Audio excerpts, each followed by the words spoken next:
Hello, everybody, and thank you for tuning in. This is Kenton, this is Ross, and we are here to introduce the 2018 First Lite line. So yeah, for 2018, we have a ton of new product that you guys have probably heard about, a lot of big changes. I wanted to cover some kind of bigger changes to the business as a whole, really briefly before we get to all that sort of product.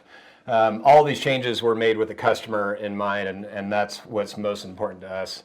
I think one thing that we've been known for, and that we're really proud of, honestly, is our customer service. So for 2018, we're really going to focus on bringing that customer service even up to the next level. And one thing to know about our customer service, all of our guys that you're going to talk to on chat, on the phone, any which way, huge hunters. So most of these guys spend more days in the field than your average bear. Probably a bad analogy for your average person. They've been everywhere. We have whitetail hunters, we've got western hunters, we've got guys that have been everywhere from BC, AK, New Zealand, South America, you name it, and they've used the gear. So when you call, when you chat with First Lite, you're going to talk to somebody who actually knows what they're talking about. Not only do they know the product, they probably have some really good experience as to the area you're going. Really important. Secondly, we're going to be extending our phone hours starting in June. That means that you can get off work, you can call up to 9 p.m. Mountain Time, talk to the same people, interact with First Lite, answer your questions, do your homework on your own time, and when it's convenient to you. That was also very important to us. Same with chat, that'll be going until 9 o'clock, and that starts in June. Perhaps most importantly, starting in June 2018, we're going to be offering free returns. So that means you can shop with confidence. You can check out different product if you're 99% sure something's right, whether it be the fit, the material, whatever you're looking for. You can buy it, and if it doesn't work out and you need to send it back, that's on our dime, not on yours. So we want you guys to be able to shop with confidence, know you're getting that best product in the industry, and at a really, really good deal. So today, in the next hour, hour and a half, maybe 2 hours, we are going to talk about product. For 2018, we have a lot of new stuff. We have revamped our entire wool program. We've introduced our first down piece, and we have introduced an entirely new soft shell program.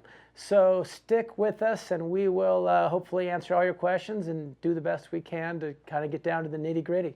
So one of the most exciting changes, or probably the most talked about aspect, might be the price change that we have undergone in 2018. It's really important for you guys to know the cost for our products have actually, the cost to manufacture them, the materials we use, namely merino wool, all the synthetics, all that stuff has actually gone up.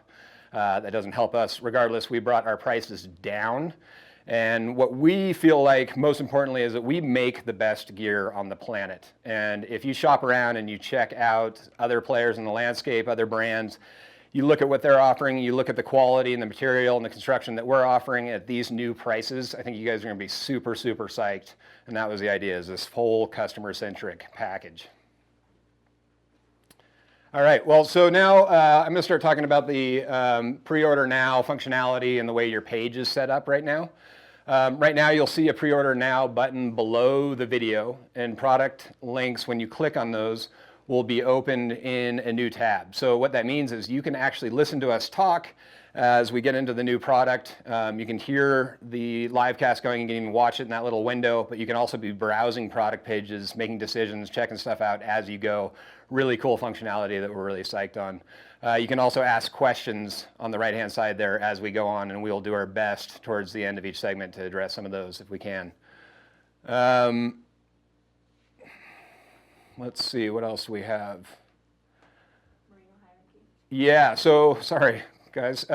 So the Merino hierarchy. As you guys know, we have a lot of product changes. We're going to be getting into the nitty-gritty of that. One of the most important things probably is we have revamped our entire base layer merino structure. And not only has our product development guys made those materials better, they've improved the fit. There's a bunch of detail that they're going to go into. So the best merino on the market actually got way better, if you can believe that. But it also got more intuitive. And what I mean by that is that the structure of which our products sit It's going to make a lot more sense. It's going to be a lot easier for you guys to know what to wear and when to wear it. The basic is there's two technologies. There's a new Aero wool, aerobic wool, if you will. That's your high output, hot weather, dries really fast, pretty intuitive. That's going to be available in your 150 and your 200. And then we have the new Merino X, and that is our new version of sort of our pure merino product. I'll let the product guys get into that as well. And that is available in our 250 and 350 EXP. So you've got 150, 200, 250, and 350. 4 weights, and each technology has 2 underneath it. Really easy to use, really easy to understand what goes where. As you guys know, we're going to be giving away a bunch of product. We're actually going to be giving away the prototypes and the samples that we have on hand here throughout the broadcast. So once we start going into individual products, you're going to want to pay attention. We're going to be calling out a name for each product, and we're going to be giving that product away. Super fun and really exciting, and you'll be the first people on the planet to get this new First Lite product, which is pretty sweet. So with that, I think we'll get started on the product, and we're going to start with that brand new Aero wool I was just talking about and let the product guys get into that. Perfect. So, thanks. Thanks for watching.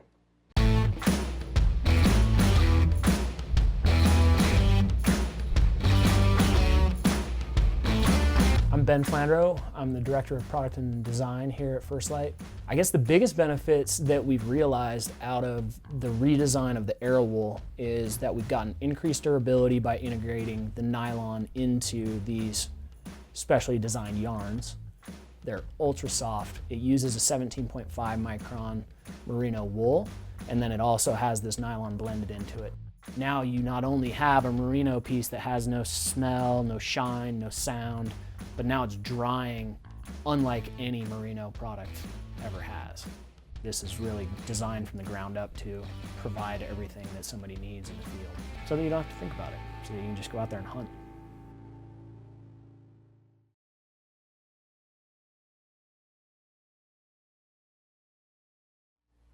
Hey, this is Ryan Callahan with First Lite, and with me is Cody Kellum. Hey guys. Born and raised fame.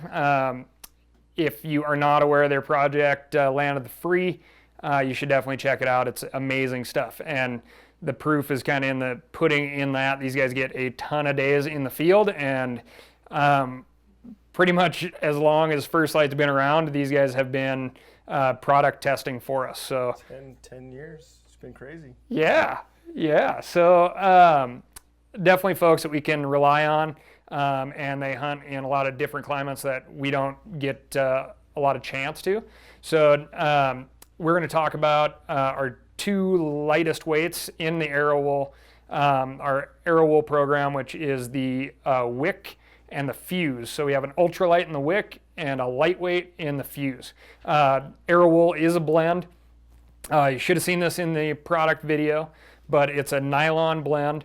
There are some other nylon wool blends out there. What differentiates ours is the nylon is not just a fiber that's in there to try to make things tougher. Our nylon is basically a smart fiber. So it's a 37.5 fiber, and it mitigates moisture. You're going to dry faster. It is going to provide some added strength to the merino, and it actually enhances the breathability of the merino. So in that 150 weight, That's the Wick, right? That is the Wick, yeah. Okay, yep. Yeah, so that can kind of be differentiated in a couple of ways.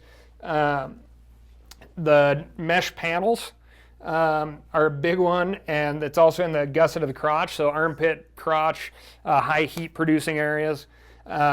Also in Aero wool in general, if inside the band is an orange stripe. So if you're digging through, your messy gear bag, Guilty of like pile of gear, 50 Yeah. days right there. and camouflage all kind of blends in, Yeah. oddly enough. So, so Wick, ultralight, Fuse, lightweight. For me, the Wick is high humidity, high aerobic output, lots of sweat.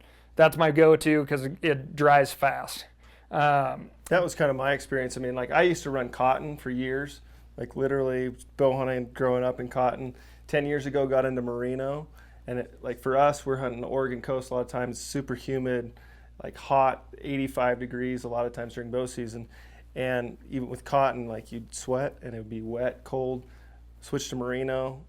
Now that dries out. Now with the new Arrow wool, like it has been a life changer as far as being able to wear a lightweight 150 in 90-degree heat and be comfortable. So. And what is your go-to piece in the 150? I like the hoodie, and then in previous years I always wore the Wilkin and the quarter zip or the deep V. Like Trent always rocked the deep V. That was always a good feature for us, just because like we're always moving, we're always on the go. Like for us, like Land of the Free, it was like bugle, walk, move, hike, bike, like always activity. We always have a pack on our back, so that white 150, having the panels, the mesh panels, like the breathability there has been like stellar. So Comfortable, right? extremely comfortable. Yeah. So Yeah. yeah. And then just flip side of that, I was in Panama 2 weeks ago, 90% humidity, 95 degrees, full sun exposure, and that was literally my sun protection piece, and it's phenomenal. You wear the hoodie? Oh yeah, Yeah. I don't expose myself to the sun. Yeah. No. Especially that hat. Yeah, especially with what's under here. So it's no stink, very breathable, keeps you comfortable in a huge range. Same with the Fuse. The Fuse is basically, we have a lot of variety in each of these weights. You'll see it's a little more diverse than in years past, and really we're not trying to sell you every piece and every weight.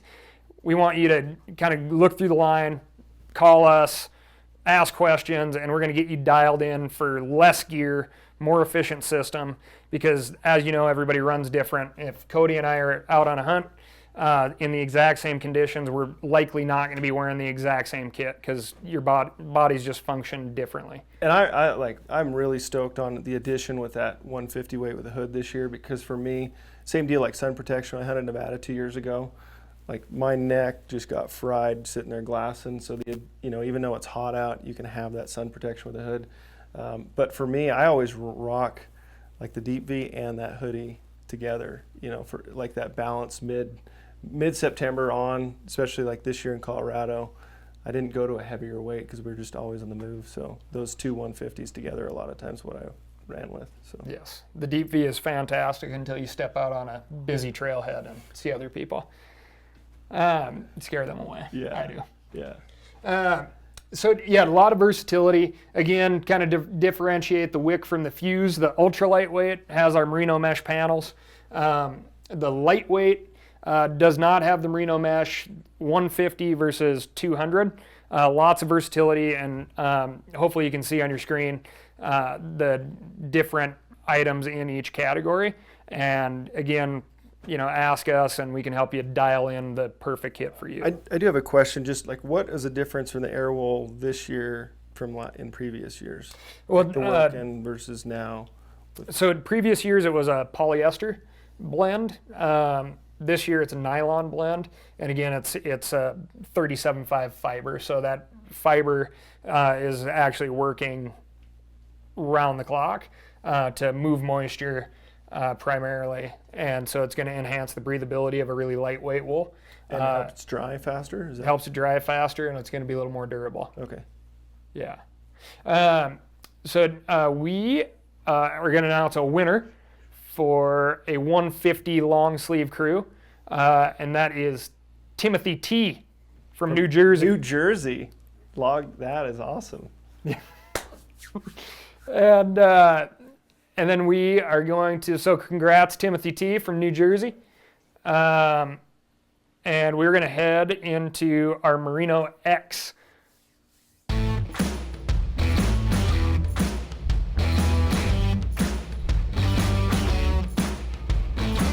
I'm Ben Flandreau. I'm the Director of Product and Design here at First Lite. On the Merino X side of things, we wanted to improve upon the foundation that we had started with at First Lite. We again went down to the fiber level, picked out the micron of merino wool we wanted, and then we wanted to blend that in with a component of spandex with the intent of basically creating a more robust interlock knit that was more durable, that maintained its shape longer than traditional merino, and that we could basically utilize in different formats in those heavier weights to provide better insulating or breathability types of aspects.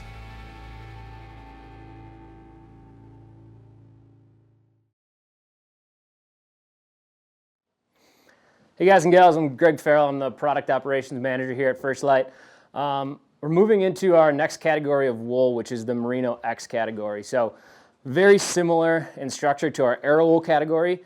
The Merino X category is going to have two specific weights that falls underneath it. So the first weight is what we're calling our kiln series, and that's what we're calling it our kiln series, and it's the 250 weight.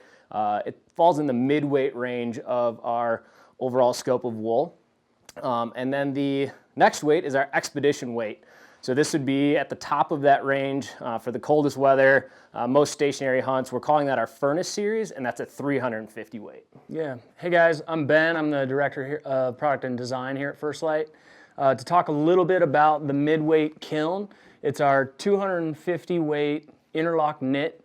For those of you that are familiar with the Chama from years past, this is the evolution or progression of that. So for one of our go-to pieces, truly an essential for the vast majority of our customers, we wanted to make sure that if we reinvented that, we made it truly better. So we've readdressed fits, we've added structure, some durability, and some more fit consistency to these styles in the kiln. As Cal mentioned in the previous segment, all the styles will be available on your screen while you're viewing this, so feel free to browse around and find the specific styles that are right for you. But within this, the important things about our Merino X category, both kiln and furnace, is that we've re-engineered the fabrics. We've added basically a component of spandex to these interlock knits, and what that does is it basically adds some additional structure to it, so that the fit that you get when you first buy the product will maintain its consistency over the life of the product and through extended hunts. One of the really important parts of this that I should also mention, in the revamp of this whole hierarchy of merino, we wanted to make it easy to identify whether you're getting Arrow wool or Merino X. So inside these products, both through the neck and through the waistbands in our Merino X, you'll have this green stripe on the inside. So if you need to dig through your bag, you're in the tent with your headlamp, you want to figure out which clothes you need for the morning, you can quickly identify whether it's Merino X or it's Arrow wool and get the stuff that you need for the day. So that's really kind of the quick and dirty about the kiln. I mean, you got to train or got to hunt in this quite a bit this last season. Yeah, so just like many of you, I mean, the Chama of the past was one of my favorite First Lite pieces. On any backpack hunt that I did, that was a piece that was just in my bag. Actually, didn't spend much time in my bag because I was wearing it most of the time, and I loved it. The thing that I can really speak to about the kiln is the difference that I've noticed with the kiln versus the Chama is when you get to those extended hunts. So 3 days wearing it, 5 days wearing it, 7 days wearing it, whatever. The Chama was great, but I always noticed that it would kind of start to bag out a little bit and the fit wasn't as consistent at the end. This year, running around the mountains in Idaho here, wearing that piece for those extended periods of time, I noticed on that last day, it fit the same as it did on the first day, and I love that about it. Yeah. And I got to wear that kiln kind of towards the end of the archery elk season, throwing that thing on when the temperatures were dropping. I was actually throwing it on over one of our Fuse Henleys, and that thing fit even better than the previous styles that we've had in our line and was extremely comfortable when the temperatures were dropping, and that's definitely become a go-to piece for me as well. Moving on to our expedition weight pieces, the new furnace category was really the brainchild of really wanting to reinvent our cold weather category. For those of you that are familiar with our products from years prior, the Labrador and Springer were a 400 weight interlock knit, provided a lot of warmth, but it also came with some weight, and that had kind of some draping and some other things that were a little bit of a drawback. And when we reinvented this, what we discovered was we could take this interlock knit, drop the physical weight of it, but brush the backside to increase the loft. And so that fleecing on the backside, this is still a 95 merino, 5% spandex fabric, but with that brushing, we added a lot of loft, but kept the physical weight down.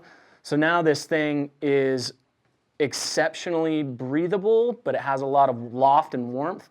And our expectations were vastly exceeded at every step of our development. I mean, people thought, okay, we'll only use this when it's 5 degrees out.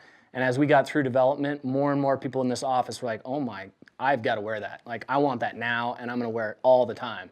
I mean, you got to hunt in it in Wisconsin? Yeah, right? when I grabbed this piece for the first time, I almost had the feeling of like I didn't know what it was, because it feels like your traditional fleece, I would say, which is great because it's got a great warmth to weight ratio. It feels soft, it's comfortable, but the fact that it is merino wool, I used it a ton in Wisconsin whitetail hunting, and the thing I loved about this piece for that type of sit or that type of hunt was I found myself during the middle of the day when temps warmed up, we're talking first, second week in November, this could be my outerwear piece. And the great thing about that is I don't have to worry about odor because it is merino wool, and it's super quiet. So it was a great piece to have during that midday period when it was kind of warming up. But then in the mornings when it was cold and the evenings when temp dropped, this is kind of my second layer. For very little weight, it was keeping me incredibly warm. I didn't know about it at first, and then all of a sudden I started wearing it. It was like, it's my go-to for that specific hunt. It was perfect. Yeah, nice. And I think playing off of that, even after the hunting season, obviously we're up here in the mountains, and once the ski season kicked in and a lot of the hunting seasons closed, I think a lot of us started to grab this furnace stuff. For me, specifically the long johns, I decided to try them out skiing and kind of hiking in the backcountry when it was really sub-zero, maybe up to about mid-20s, and I'm not going to go back. I mean, previously I would wear, I would say, 200 weight, 250 weight long johns and base layers skiing, and this last season I just shifted to the furnace and I haven't gone back. It performed exceptionally well in the sub-zero temps, and I was surprised at how well it performed. It actually performed really, really well all the way up into the mid-20s, which I personally was surprised about. So now that's kind of my go-to all the way through the winter. And we had some really varying temperatures this past season. And I noticed the same thing even on like a whitetail or a waterfowl hunt where you are more stationary. It's great because that walk in when it's cold, it breathes well enough, but yet it keeps you warm. Yeah. And then when you're stationary, it just holds that heat in, but you don't feel, it's not like heavy and drapey. It's a very nice piece to wear. Yeah. So that's our Merino X category. We're unbelievably excited about this reinvention.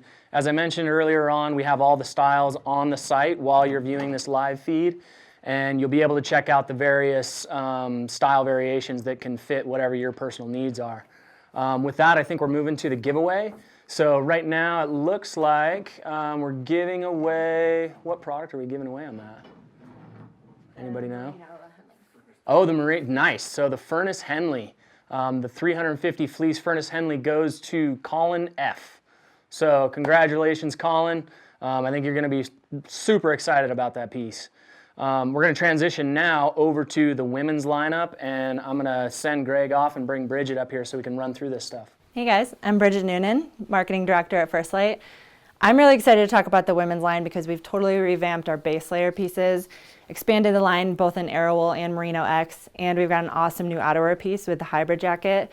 So I want to talk a little bit about how I've wear tested it, and Ben's going to talk about the technology. Yeah. So this is the first season where we've introduced Aerowool into the women's category, which I know Bridget was very excited about. Finally, yeah. And we're adding styles. I'll start with basically the hottest weather pieces, and then we'll move on through. This right here is our Wick QZ.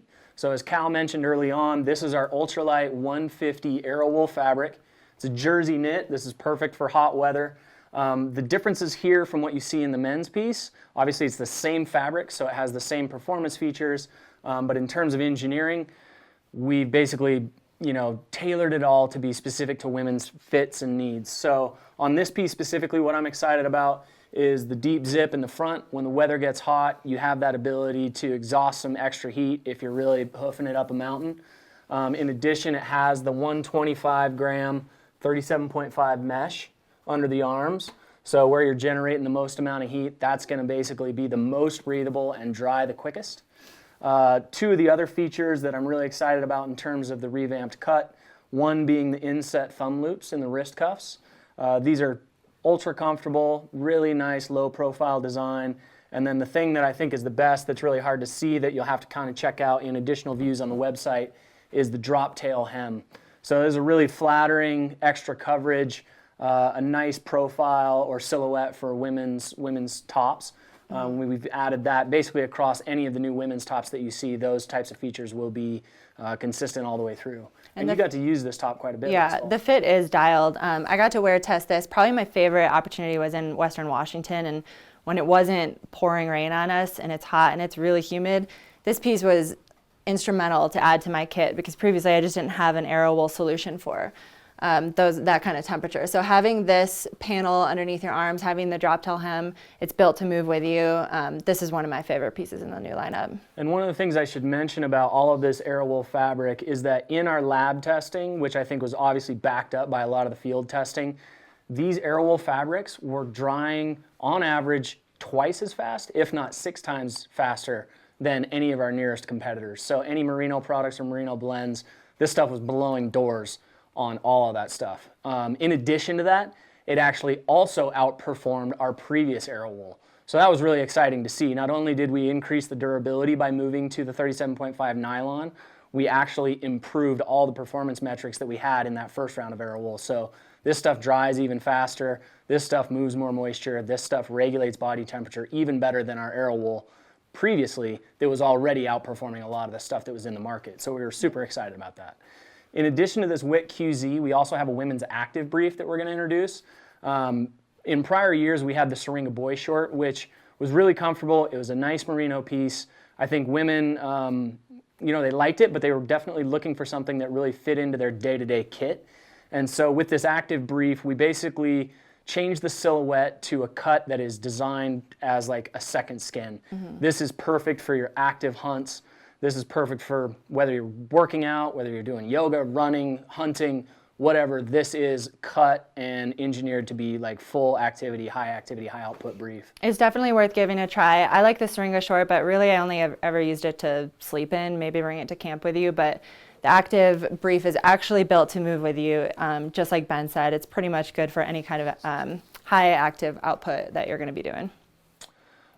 And then moving on to our lightweight category, still in the Aero wool, is our new Fuse Crew in the women's. We don't have that up here. But if you're familiar with the Lupin from last year, which is sort of just our all-purpose everyday crew, you're going to love this one. Yeah, so this would be the progression of the Lupin. Same type of features that you'd see generally in the Wick, in that you'll have the inset thumb loops, you'll have the drop tail hem, you'll have a crew neck on that piece in that 200 weight fabric, which is super versatile. This is basically your daily driver. Yeah. I think Cal mentioned it early on. Basically, if you don't know if it's going to be 35 and kind of rainy or 65 and sunny, this is the piece that really lives in your kit. And I have the men's version.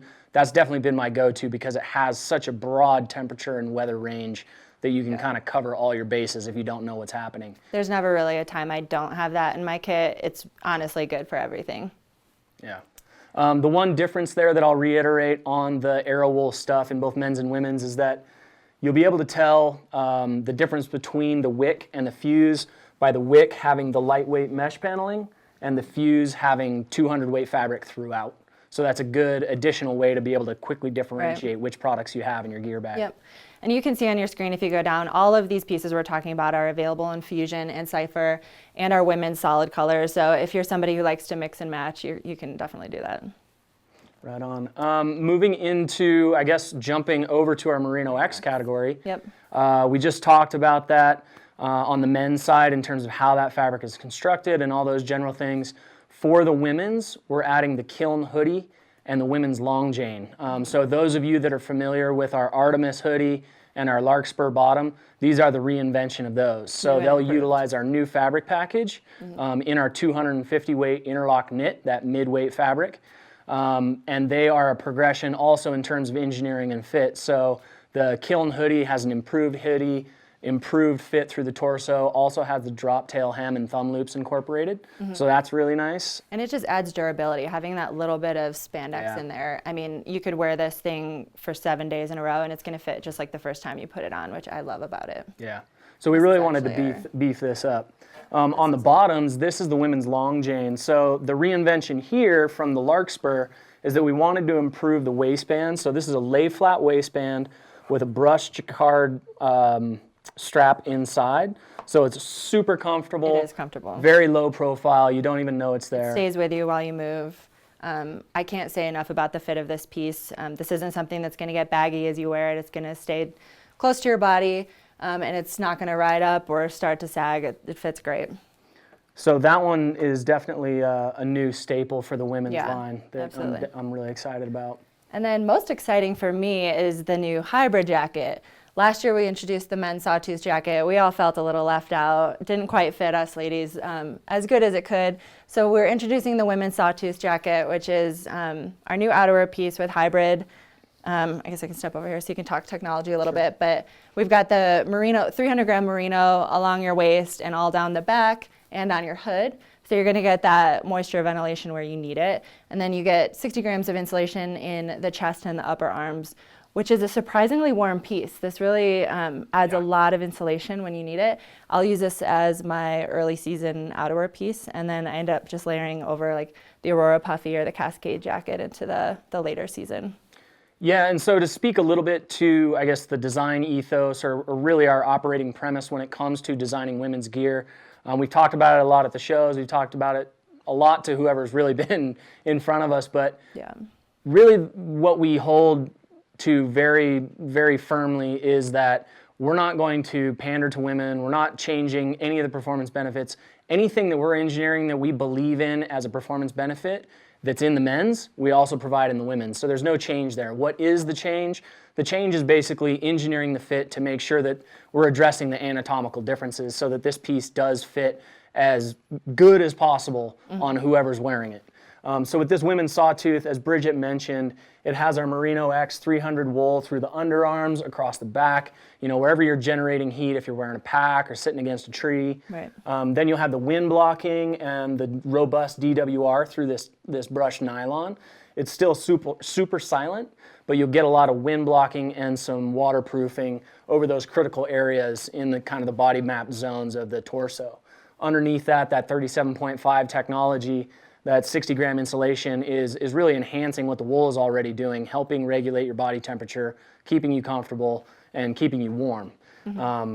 This is a little feature, but I just like the placement of the pockets. So you can keep your pack on and still access your pockets. It's just a thoughtful sort of added feature where you're not losing layers when you don't need to.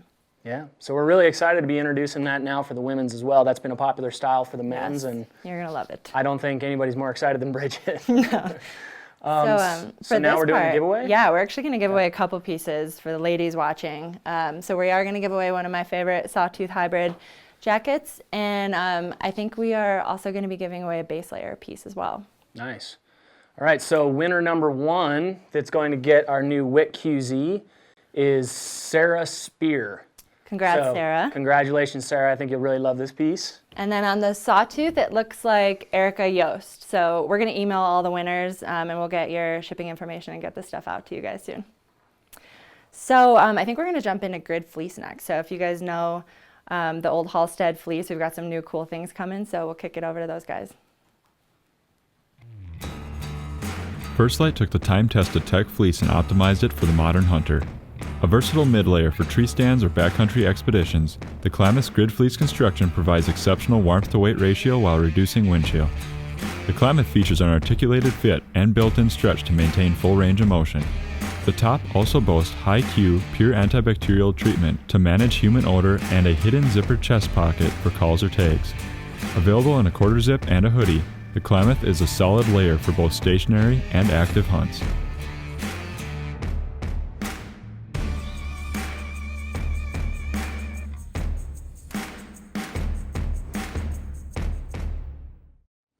Hey guys, so you just checked out the video for our new Grid Fleece, which is called the Klamath. The Klamath is the successor to the Halstead. So if you're familiar with the Halstead in the past, it was a popular style for us. We've basically done three things to kind of reinvent that style, or I would say there's three major changes to get excited about. I'm going to touch on those, and then we'll talk about some of the wear testing we did on that as well. The first change is that we changed our antimicrobial. So this piece is now treated with a new antimicrobial. It's called High-Q. It's just a superior antimicrobial. Most of the hunting we do involves a lot of activity and movement. So whatever we can do to fight stink, whether it's climbing up a mountain out west or even just minimizing stink sitting in a tree stand, that's important. So you're going to notice that as a difference with this piece. The second big change is going to be the fit. So the Halstead tended to have kind of the reputation of being a little bit boxy and maybe oversized. So just like we reinvented the fit with all of our wool pieces this year, we want to make that consistent throughout the line. So with the new Klamath, you're going to notice that it's a much more athletic and much more articulated fit to kind of fit in line with the other pieces, both that we've introduced and kept in our line. And then finally, the third major change, which you may have already noticed, is the configurations we offer this in. So again, going back to listening to what you guys, our customers, want, we kept hearing, we want the Grid Fleece with a hood, we want the Grid Fleece with a hood. I was one of those people that kept asking for it. So you're going to notice two different configurations in the Grid Fleece this year. You still have your standard quarter zip, so that's the lower collar QZ, and then this year we also introduced the hooded version as well. Ross got a ton of time in this piece this year. You want to tell us about some of your experiences? Yeah, I did. I got a lot of time in the Klamath, both Western sort of active hunting, and then also I do a lot of waterfowling, so I got a lot of that sort of more stationary style hunting. But the Western hunting was probably what was most surprising to me. I think the couple of things that really kind of stood out to me, you mentioned the fit, and in years past when I put the Halstead on and then put something over it, you could kind of feel maybe the bulk of the Halstead or the cut more accurately, For sure. kind of flapping out there, and it didn't feel as quiet, I guess, and you didn't feel as athletic. And with this piece, we did a 7-day backcountry hunt locally here out our back door. Ended up seeing some just savage weather, and I ended up living in this thing. And the two takeaways I got was, one, I could wear it and felt really sleek, quiet, and all that sort of thing. The second thing was that high Q is no joke. So by day 6, you're active hunting, there are no showers out there, this, that, the other. The funk is at your speakers. You are fairly toxic at that point.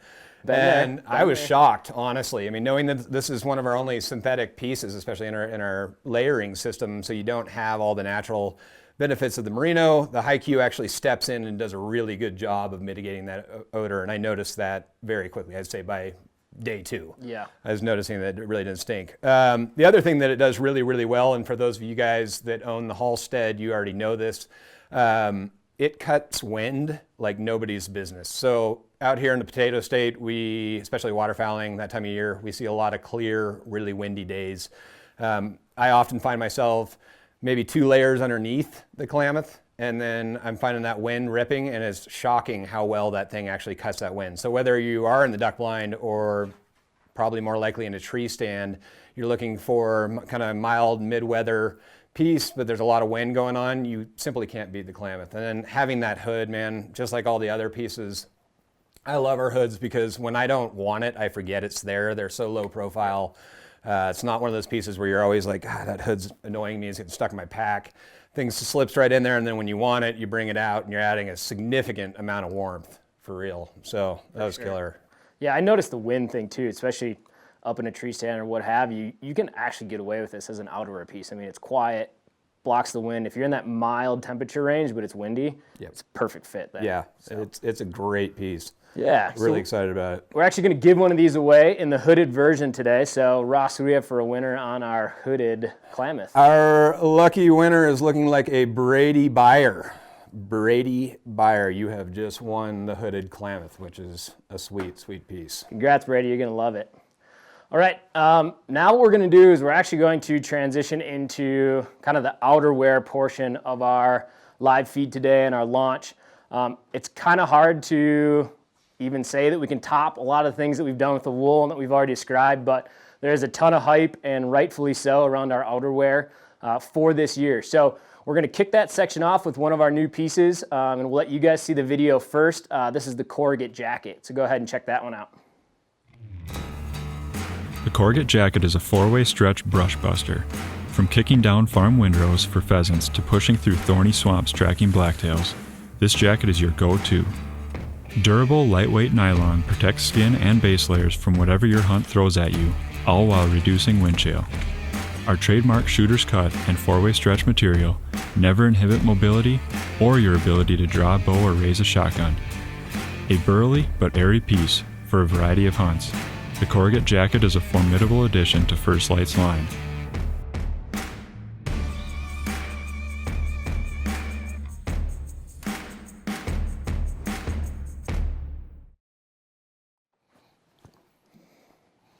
Cal. It's very casual. Yeah, you know, I'm just trying to get dressed here. Corgi Jack.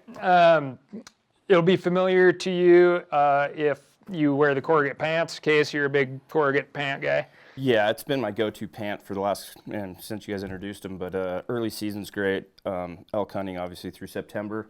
And then you put a base layer on, and you can get, I wear them through October through the end of the deer hunts here in Idaho. So great pant, great fit. I love the stretch in it, the comfortability, durability as well. So Yeah. So that's really what that pant's known for. It's like stretchy pajama pants. We hear that a lot anyway. So this is the corrugate jacket.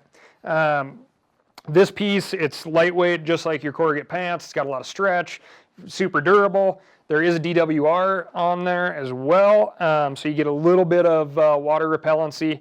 But really what we're looking at this jacket for, and if you look at the cut, this is a medium. This, for me, would kind of fall into what I refer to as kind of our relaxed athletic fit, because this is supposed to go on and really protect your merino layers. For me, here in Idaho, this is my lightweight, packable, stuff this thing into my bird vest, quail season, going into like really brushy draws where you can potentially really shred your merino in that rose brush, dogwood, stuff like that, but the really thick, nasty places that quail like to hide. So this would go on over the top of my merino, protects my merino, it breathes really, really well, so I'm not, sweating it up terribly.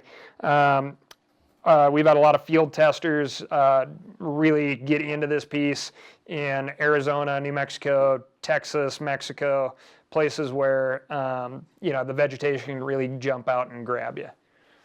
Yeah, for sure. In addition to that, what you guys see me wearing right now is a new offering in that Sawtooth hybrid category. So we released the jacket last year, and it had resounding success. I know all of us up here used it a ton and love it. So what we did is we took that same tech and we basically applied it to a vest. So you're getting the same 300 weight wool in the back. You're getting the same 60 grams of insulation coated with nylon face fabric in the front. So for me, this is just a really versatile addition to that Sawtooth hybrid category. I'm a vest guy. I really like them, especially in the archery side of things, because it allows me to layer appropriately without bulking up around the arm. So if you like vests, if you see the additional versatility of those, I've used this thing everywhere from chasing muleys and elk out here to sitting in a tree stand, and it fits into both of those kits really well for me. So I'm excited about this piece. I used it a lot. Again, I think it's a great addition to pretty much anybody's kit.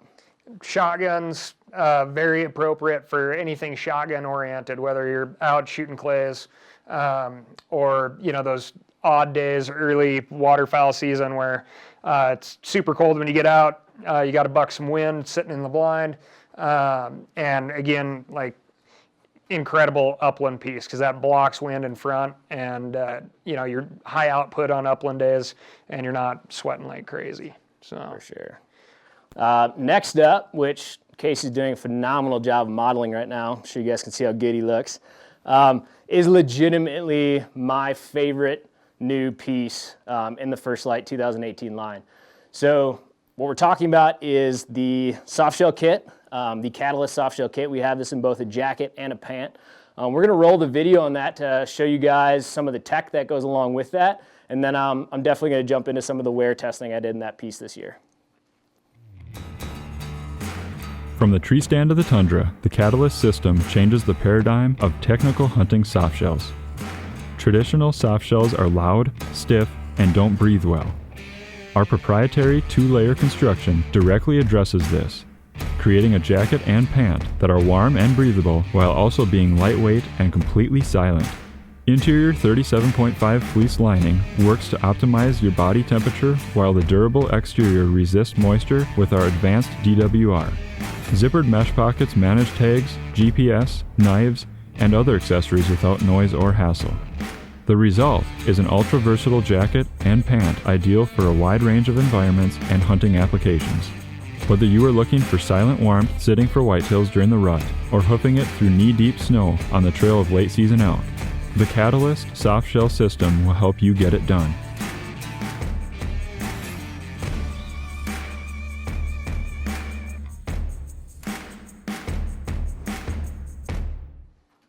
So, soft shell kit.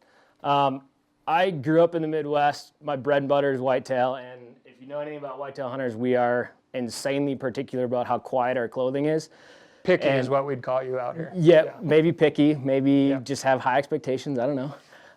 But coming from that realm, I really can't stress enough how we have reinvented what a soft shell is. I never thought of soft shells as pieces that I could wear in a tree stand before we came out with the Catalyst. So what we've done with this and making it a 2-layer construction is you're getting a soft shell that's not only crazy quiet, but it's also very breathable and very durable. And I think the versatility of how this piece can fit into anybody's kit really speaks to that. So for me, I had almost 10 days mid-November in Wisconsin this year where I got to wear this kit, and that, I mean, it's my go-to. It's what I want to wear in the tree stand. This year we had some pretty high, we had a lot of variation in weather. So I was wearing this thing in the stand up to 60 degrees, 65 degrees very comfortably. We had mornings in the 30s. I could layer underneath it. It was super comfortable. In addition to that, what really surprises me, typically you don't think of a good tree stand piece falling into a Western kit as well.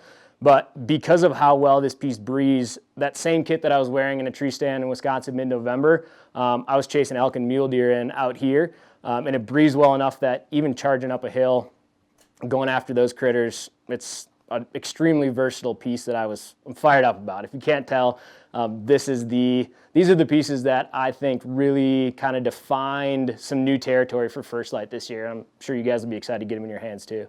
The breathability is what I can't wear soft shells. I have previously thought they do not have a place on the mountain for extended hunts. But just like how Greg said, he layers underneath this jacket on the mountain, the way it's cut, it's got a lot of taper and it's so quiet. Listen to that. How about those abs, though? Yes, exactly. Flattering. I layer over the top of this jacket for multi-day hunts, so I wear it like a mid-layer piece because it breathes so well, and because of the way it's cut, it's a fairly trim-fitting jacket.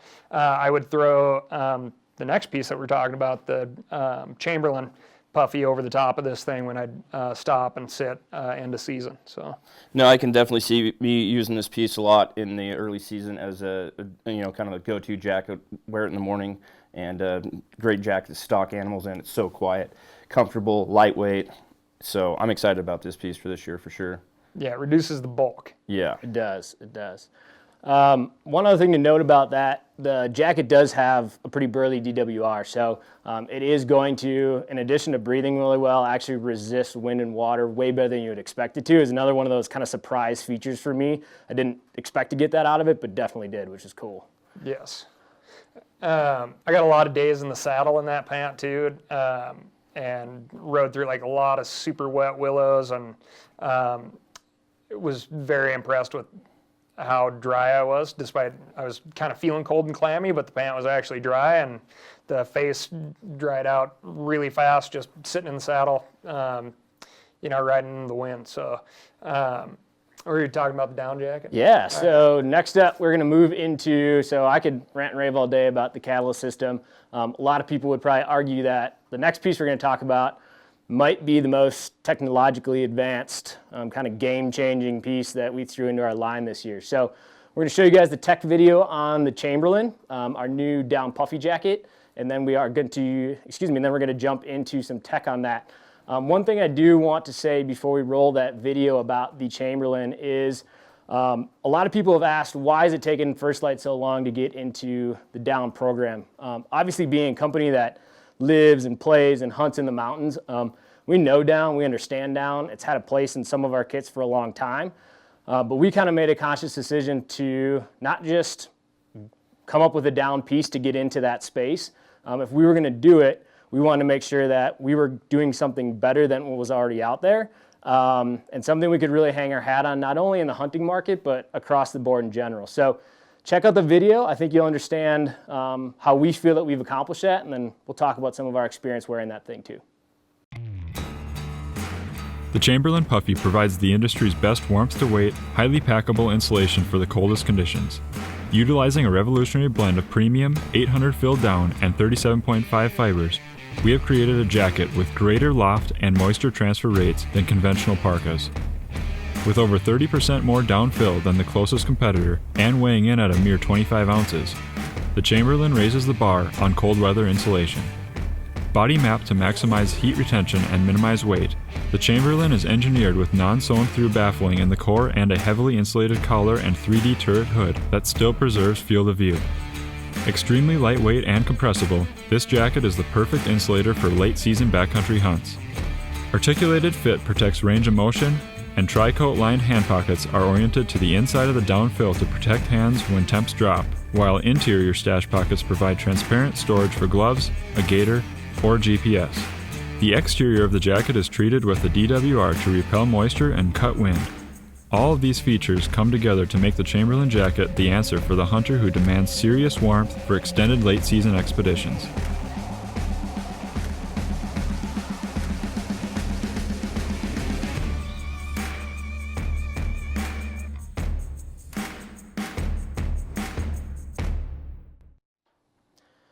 Welcome back, guys. So jumping back into that jacket a little more detail before I let Cal talk about some of the experience he's had in it this year.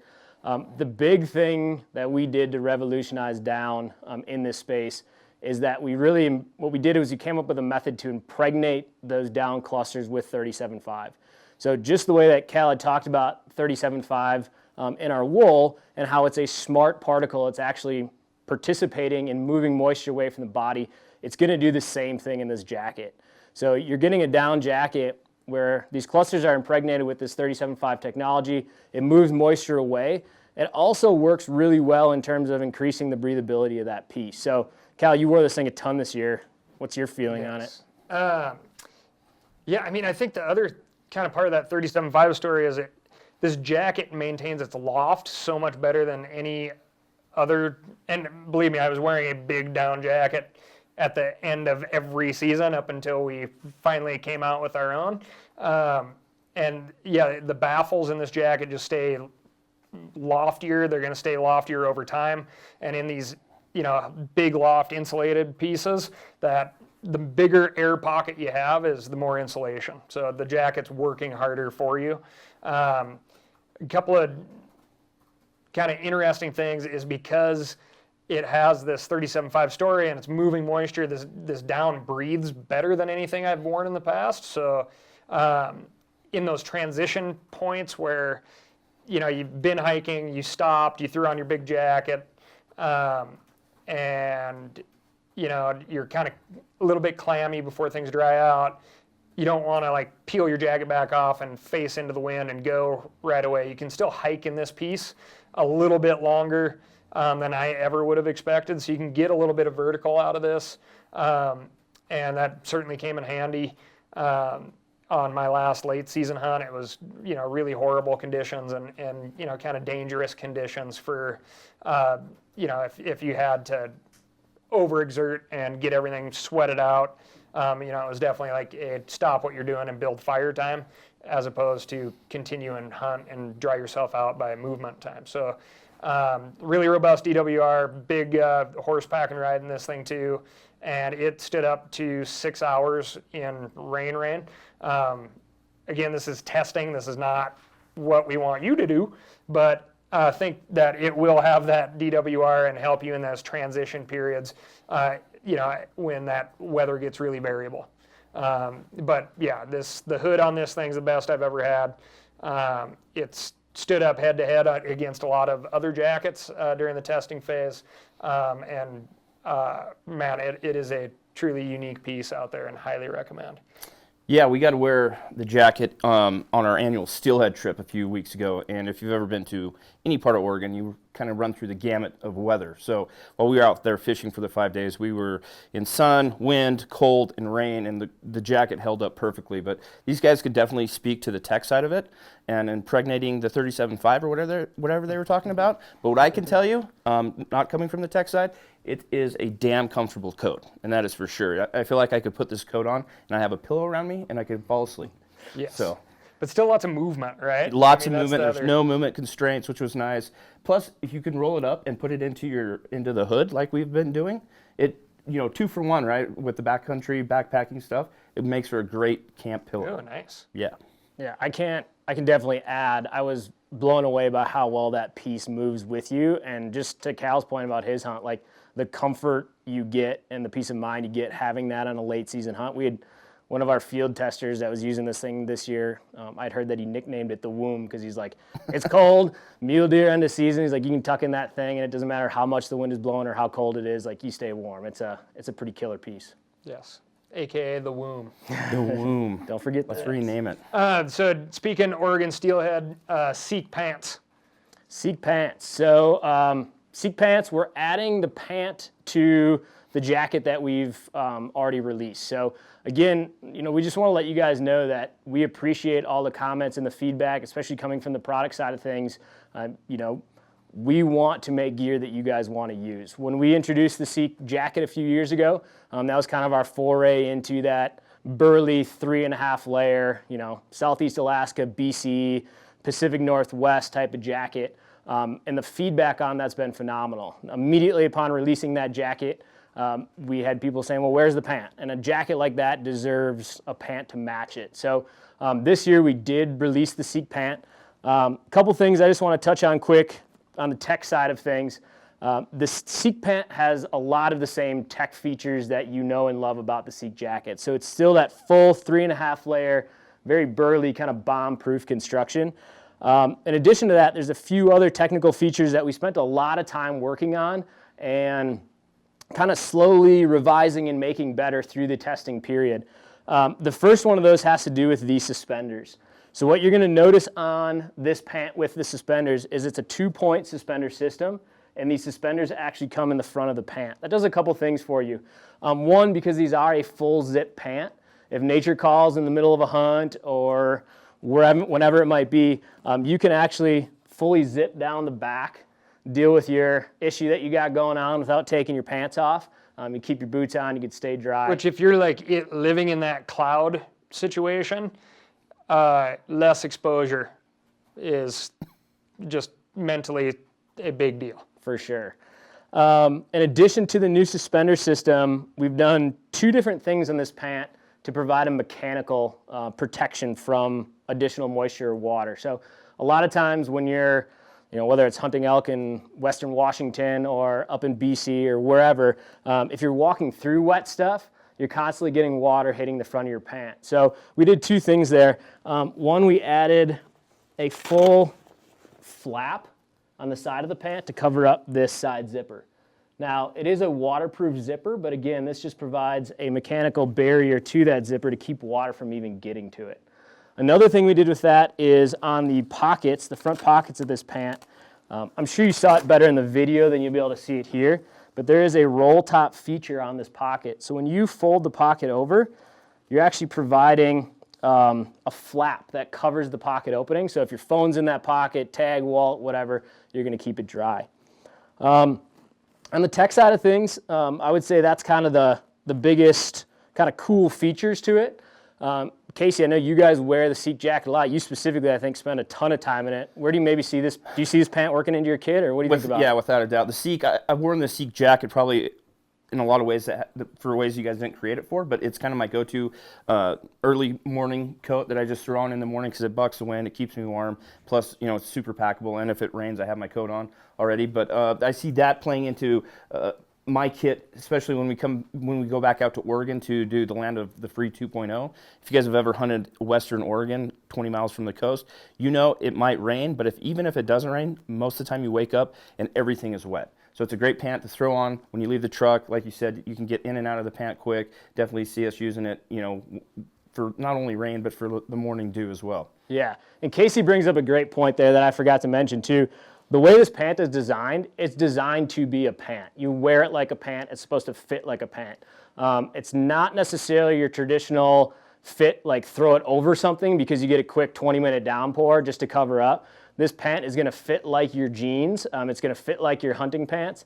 Now, it's not to be said, you could definitely get this over a pair of Obsidians or Courgettes. But really, the design of this is for environments where when you leave the truck or the house, it's raining, and when you come back, it's still raining. So it's kind of designed to be your, as you mentioned, like all day, this is when I'm hunting in pant. To Greg's point, like the way this thing is put together, the environments that we were thinking about, I truly have not recommended this pant to a lot of people because we have the Boundary Storm type pant that is much more appropriate for the vast majority of Western hunting for sure, where it's a lightweight solution to intermittent rain. This is a burly solution to alder, willow, salmonberry, buckbrush, devil's club, all the fun things you put yourself through in these super wet environments. For sure. So actually just kind of continuing the theme here, we're going to give away one of each of these pieces in this category that we talked about. Just kidding. I'm getting ahead of myself here. We do need to show the video on the Seek pant. I apologize. All right, so we're going to roll that, and then I just was trying to prime you guys, get you all excited. Then we'll go ahead and give away some stuff. Great build-up, Greg. Thank you. Thank you. Great build-up. The Seek system is our answer for the hunter for whom precipitation is not a vague possibility, but a continuous reality. Created with feedback from Pacific guides and inspired by commercial fishing dry suits, the Seek jacket and pant are built for all-day hunts and constant rain. The 3.5 layer construction utilizes a highly breathable 37.5 laminate to evacuate humidity created by the body while keeping out exterior moisture, making you comfortable on the move. The jacket features waterproof zippers, adjustable cuffs, and our turret system hood to maintain vision. The pants boast full zip legs, making getting them on and off a cinch, and a unique design puts suspenders off your back and out from under your pack. Roll top dry pockets keep gadgets safe from the elements. Unlike many just-in-case rain layers, an articulated cut and impressive breathability means you can comfortably hike and hunt in the Seek system all day long, making this jacket and pants the answer for hunters in Alaska, British Columbia, Washington, or other places that rarely see sunshine.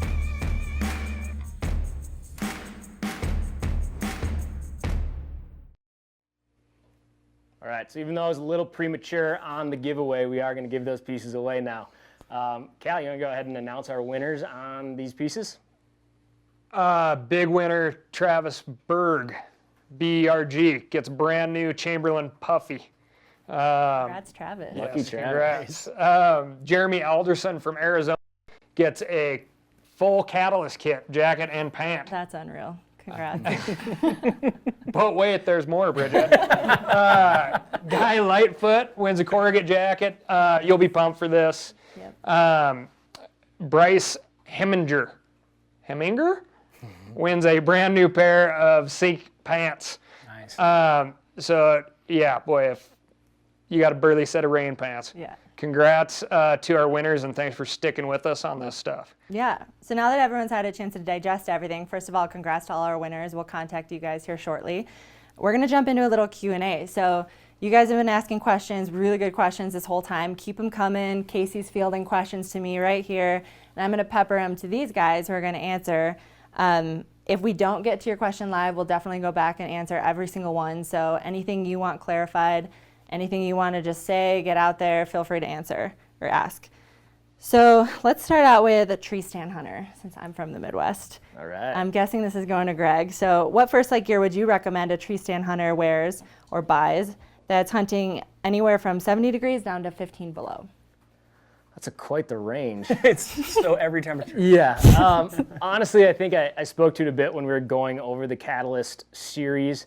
You know, I'm going to tell you right now, that may not cover that full range, but I think that specific jacket and pant, the ability to wear it standalone, I think on that 70-degree day, you know, you're going to be pretty close on that. That might be the high range for that piece. But again, in a tree stand, you're pretty stationary anyways. And then as it gets cold, you know, you can really layer underneath that piece. And because it breathes so well, layering underneath it, you're just complementing that whole system. And I think if you get, you know, the Catalyst system, maybe a 350 layer, and then a lighter, like a 200 weight or 150 weight layer, you add those pieces together, and man, I mean, at least where I spend the majority of my time hunting in the Midwest, that's getting me through the whole season. Cool. I'm going to toss this over to Ben, our other product wizard. What's the biggest difference between Arrowwool and the new Merino X First Light? Well, there's a couple of things that are, I guess, big differences. One being the 37.5 fiber. So in that Arrowwool, we're enhancing that again with that 37.5 nylon. That exponentially improves the dry times, so that stuff's going to dry a whole lot faster. With that nylon in there, we can also decrease the weights of those. So those are, great for hot weather while maintaining some durability. That's also a jersey knit. So those, again, that's a flatter laying knit that's meant for hot weather. When you get up into the Merino X, this is an interlock knit. So that's essentially a higher lofted knit that creates volume. Volume equates to more warmth. And we've included the spandex in there to basically hold the structure of that lofted knit.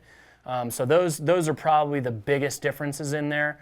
Definitely shop around and look at the styles, because we also made some engineering tweaks from the hot weather stuff all the way down to the cold weather stuff, where hot weather stuff is very minimal in the collars, obviously ventilation panels under the pits. The cold weather stuff has higher collars, more substantial features on it that are definitely more consistent with stuff you need for cold weather. So those are probably the primary, biggest hitting differences. Perfect. All right, Cal, there seems to be a lot of similarities between the Corgette and Catalyst systems.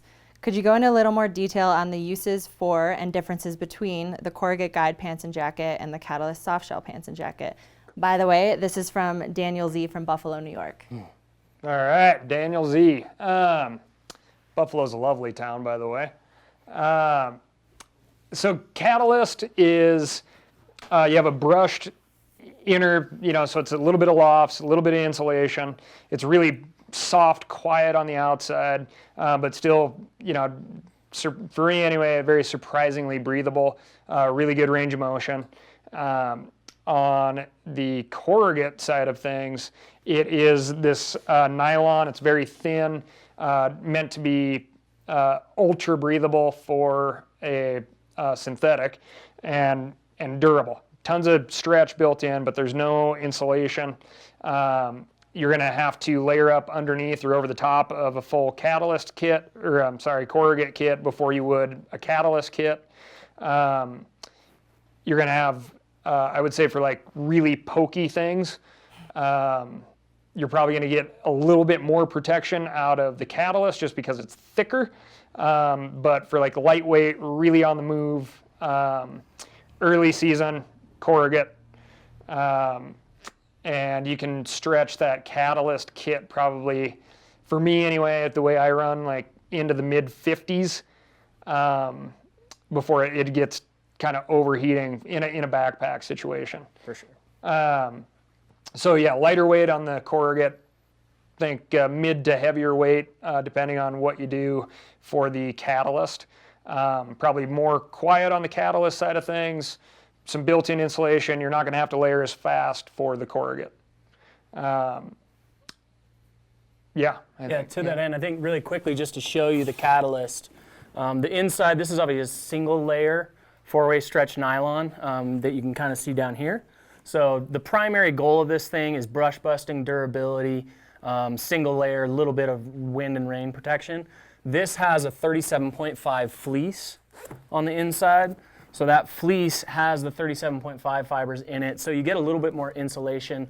The primary drivers on the design of this Catalyst kit was super silent with a lot of the breathable 37.5 temperature regulating fleece and soft shell construction. Cool. And the pants are the same way. Like there's quite a bit of stretch in here in the gusset. This is actually the Corgette material in the gusset. And yeah, it's quiet, it's super breathable, it's durable, but if this were the Corgette pant, you'd probably be layering underneath before you would on the Catalyst here.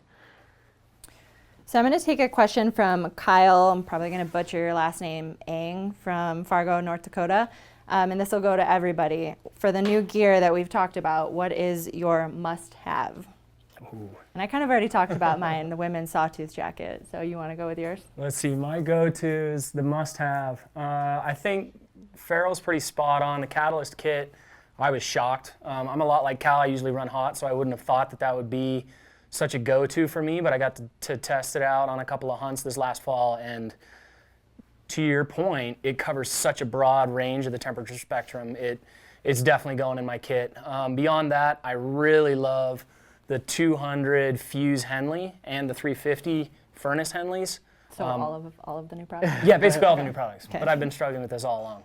I'd say like those three things and probably the Chamberlain, because I know how that thing is constructed and it is the problem solver. Like when everything goes pear-shaped, that's the thing that gets you out alive. So those would be the things I'd go to. Cool.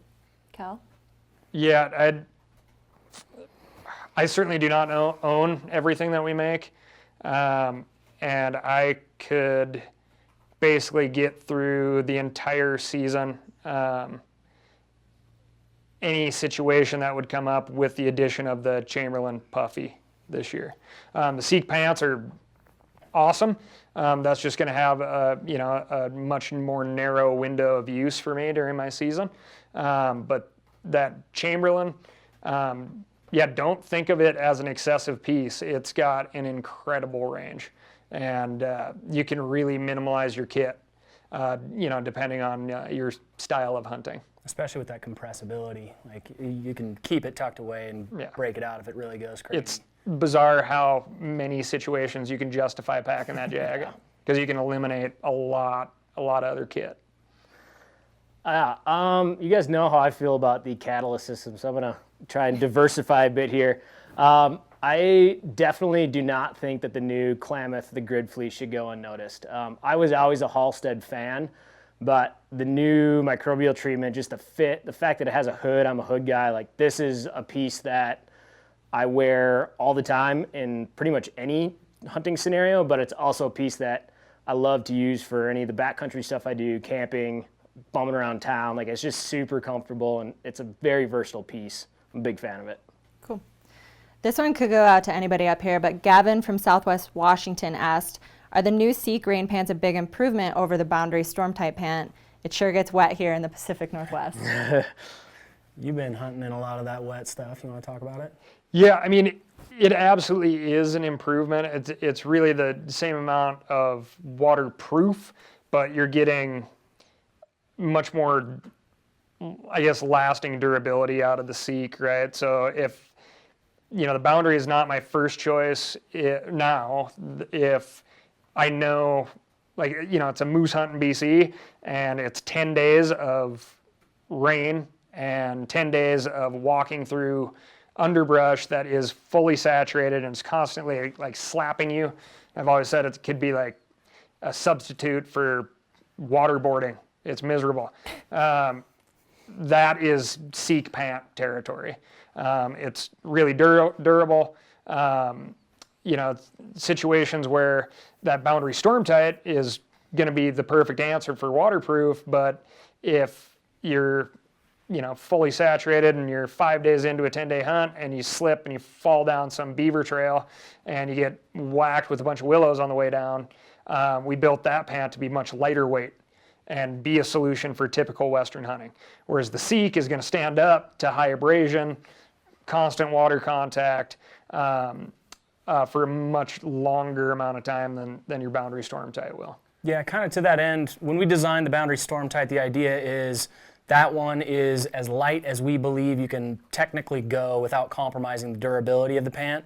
It's perfect for having in your bag when there's a rain shower that rolls through.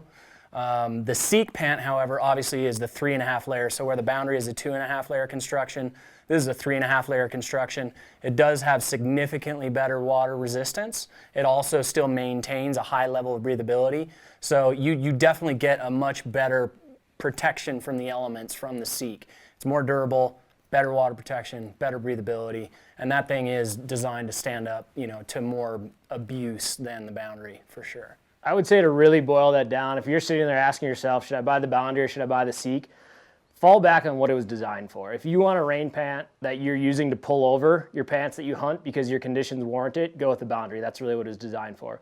If you need a pant that you live in because it's always raining or always wet, that's what the Seek was designed for, and that would be the pant for you. And another technical piece, and I think we've actually got some graphics you could share. This is probably a good question for Ben. We had a good question from Annie from here in Ketchum about the new Chamberlain jacket. Okay. Can you talk a little bit about the loft versus the weight? Yeah, so obviously the new category for us, I think there's definitely a learning curve involved in understanding all the metrics behind down jackets. So yeah, if you guys want to pull up that slide, we can talk a little bit about the difference between fill power and fill weight. So fill power is actually the size of the individual down clusters. So that's basically a measurement of the size of the cluster. So the smaller the number, the smaller the cluster, and therefore you need more of it to fill a chamber of a jacket to get some warmth. So we're using 800 fill power. It's right up there with jackets you would take up Everest, 6,000 meter peak jackets. That's the fill power. Now that's just a cluster. The next part that's a component that you need to consider in conjunction with that is the fill weight. How many of those clusters are being put into the jacket? To fill up a chamber of this, it could be 800 fill power and you have one cluster in there, that doesn't do anything. But in ours, we're using 300 grams of down fill weight. So that's the amount of clusters in there. So when you consider those two things in conjunction, you can get a really good idea of not only the quality of the clusters, but how densely populated they are in filling up the jacket. Cool. Let's jump back to our friends who hunt whitetails. Adam from Indiana asked, full layers or sanctuary system for the tree stand? It's a good question. I think really it warrants where you spend most of your time. What I mean by that is like what temperature range you spend most of your time.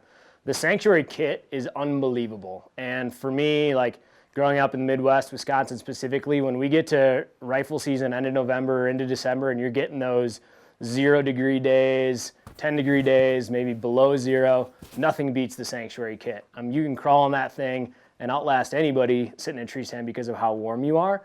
That being said, that kit is designed for those temperatures. You could probably wear the sanctuary kit up to maybe 30 degrees or so and be pretty dang comfortable. I would say that's the upper echelon. Where a layering system is going to provide you, I would say, a wider range of temperatures that you're comfortable in. For example, if you're rocking the Catalyst system, you could wear Catalyst pants, 150 weight top and jacket, probably up to 65 degrees. With a little additional insulation, maybe you jump into the 350 weight insulation, you're taking that same kit down to maybe 30 degrees. So I'd say even colder. maybe. In some other layers. Could be. I run a little bit warm, so typically like that's where I would be. So I think you have to ask yourself, if you're only hunting like the end of a season, maybe in Wisconsin you just rifle hunt, sanctuary might be better for you because it's going to cover kind of that range. If you're starting that September 15th or October 1st bow season, but you also hunt, into rifle and late archery, a layering system is going to provide you a little bit more variability there. So I think it's more use case for that specific question. Yeah, if you're saving up all your vacation days just for the rut, and I know there's a lot of folks out there that do that, sanctuary.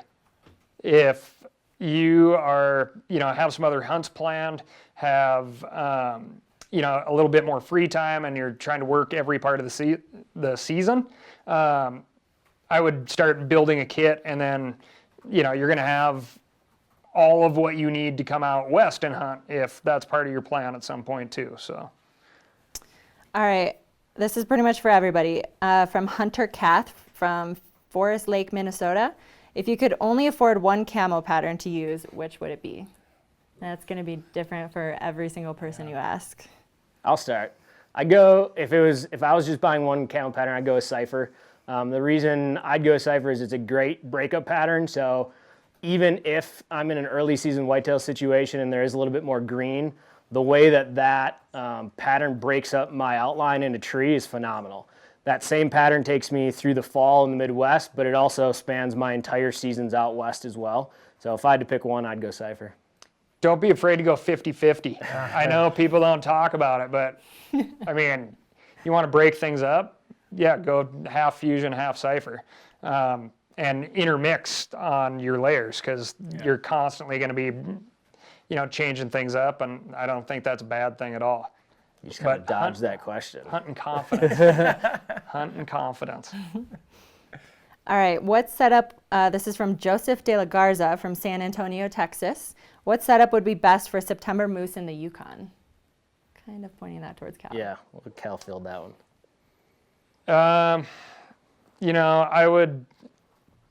I would definitely say that you would lean towards, I'm so particular about our wool pants. Our obsidian pant and the boundary storm tight would be probably the slickest setup for that. If you're going to do some horseback stuff, which there's a lot of outfits out there that do, I would go more towards the Seek, because then it really doesn't matter how thick the willows are that you're going to ride through, and that pant's going to hold up for your whole season. So it just kind of depends on the outfit. If you're flying around in helicopters, you can vary that up quite a bit. We didn't really talk about our carryover styles, so I think this is a good question from Jared K. Where do the Obsidian pants fit in your lineup now? Still a staple in mine. I mean, we have a lot of cool new styles, but I think the Obsidian is still just such an essential. I mean, you know, Cal's definitely talked a lot about it, but when we reinvented that, we increased the durability, we improved the fit. The thing really regulates your body temperature more than I think you appreciate. I think a lot of people take for granted the bottoms. You really think about your top a lot when you're sweating, but like the bottoms really maintain a level of comfort that's just kind of unsurpassed. So despite the fact that we've introduced so much stuff this year, that's still my go-to pant. And I think that everybody in this office has kind of come back around to the Obsidian, and just, you know, after wearing the Canab 2 and then going to the guide pant, they've come back to the Obsidian, and everybody just seems to be locked in on that thing. I mean, it's just so good. There's no pant on the market with a wider range of temperature. They act like long johns when it's cold. They breathe crazy well when it's hot. You're going to be more comfortable in that pant than anything else. When I go to the courgette, it's when I know it's going to be wet, and I'm not going to have a chance to dry anything out. So yeah, I'm in the wool 90% of the year. Yeah, those pants, the way those pants act, it's almost counterintuitive. I mean, I've worn them hiking around on 90-degree days, and it feels like you got a little air conditioner running. I mean, they keep you cool, but that same pant, a lot of times, you know, out here when we're dropping into the 30s, even the 20s, if we're hiking and moving, like I'm fine in that exact same pant. It seems to keep you warm. So it's the beauty of merino wool, and it really is phenomenal, the temperature range that pant can keep you comfortable in. And fully silent, and sure. temperature regulation in the tree stand. Yeah, without a doubt. All right, guys, what piece do you recommend to a first-time First Lite buyer, Taylor W. from South Carolina, looking for versatility? Get boxers. Boxers are a good entry point, yeah, for sure. Boxers, neck gaiter. You're in for like $65 at that point, I think, with the new pricing. And good point. well, we have Taylor, the lady if you're a boxers lady. also. We also have also have that. active brief. Yeah. Wear whatever you want. We're not here to judge. But yeah, I mean, get into something simple, something that you know you're going to wear a lot. I recommend the t-shirts a ton also. Buy solid colors, something that you're comfortable wearing a lot during the off season. That same piece becomes a great layering piece during the actual hunting season, and you're going to really start to understand how merino works for you, or how AeroWool works for you, and you're going to be able to build your kit much more efficiently from there on out. Yeah, I would say buy a shirt. Buy a shirt and cut the lawn in it, shovel snow in it, go for a run in it, just do everything in it, and really just experience how that article of clothing acts during all those activities. And that same sensation that you get is going to translate into, you know, your hunting experience as well. So grab a shirt and do everything you can in it, and wait a while to wash it, and really just see how incredible merino is when it comes to fighting off odor, and how that's applicable, like I said, to hunting. Yeah. All right, how about, this is a tough one. Seth Schuster from Tulsa, Oklahoma. What is the best way to store First Lite gear in the off season? Good question. There is no off season, Seth. I wear, I don't remember last I time wear I this stored stuff my all the gear. time. Yeah. You know, if you are in an area that is, you know, prone to moths, you know, it's a natural fiber. The merino is a natural fiber. Things like to eat it if you get a lot of salt in there. I've, you know, done some stream washing on stuff and had mice eat holes in my boxers overnight and stuff like that. So, you know, take care for things like that. If you have, you know, you can buy like little chunks of cedar and throw it in your drawer, but that's all it would take to keep moths off. I don't really worry about scent control at all, other than just kind of the natural antimicrobial wool. So Yeah, I would say if there's pieces that you're not using for a long period of time, you know, it's always better to kind of hang them and let those pieces be in their natural form versus shoving them in a ball in the back of your dresser. But outside of that, I mean, we basically treat all of our First Light gear just like any other clothing items or pieces that I use. So it's kind of what I would suggest. Yeah, I think it's more about, you know, just washing it with fragrance-free stuff and then hanging it up so it's airing out. And For sure. Yeah. Right. Okay. We haven't talked gloves or any accessories really today. Jeffrey Jordan from Graham, Texas asked, are there any new developments in gloves or hats this year? I think we had enough going on.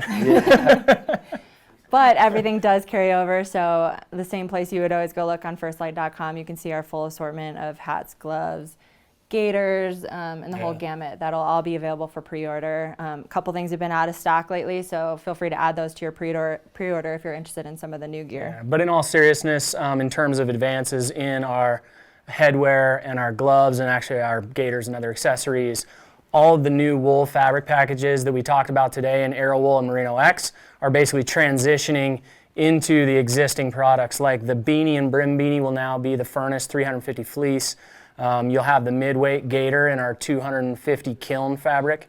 You'll have our Arrow Wool gaiter in our 150 ultralight wick product. The Fuse liner glove will now be in the 200 lightweight Fuse fabric. So we're updating all those fabric packages across those existing styles, so none of the fits will change, but you'll have the added benefit of those revamped fabrics. One of the others is the Tundra Balaclava. We'll have the 350 fleece in the front cuff, and the Shale hybrid glove will now have the 350 fleece, furnace fleece, in the back of the glove. So there are actually a lot of kind of upgrades to those existing styles that I think are really big benefits. Cool. Rob R. from Columbus, Ohio asked me a question. My wife and I primarily tree stand hunt in the Midwest. What layering combination would you suggest from the women's line? If I am hunting archery early season, I usually start with my Alturas pants, basic merino wool, and new for this year, the Sawtooth hybrid jacket would be my outerwear. Ben kind of touched on it earlier, but because it scoops down in the back, it's perfectly built to be sitting in a tree stand, and it's really quiet, especially with the we don't have it up here anymore, but the thumb loops are going to keep the sleeves down over your arm, so it's perfect for archery. As it gets colder, I tend to run cold, so I use our Sanctuary kit. While it's not yet built for women, it works perfectly on those super cold days. I'm originally from Illinois, and from that standpoint, it just depends how much you like to layer.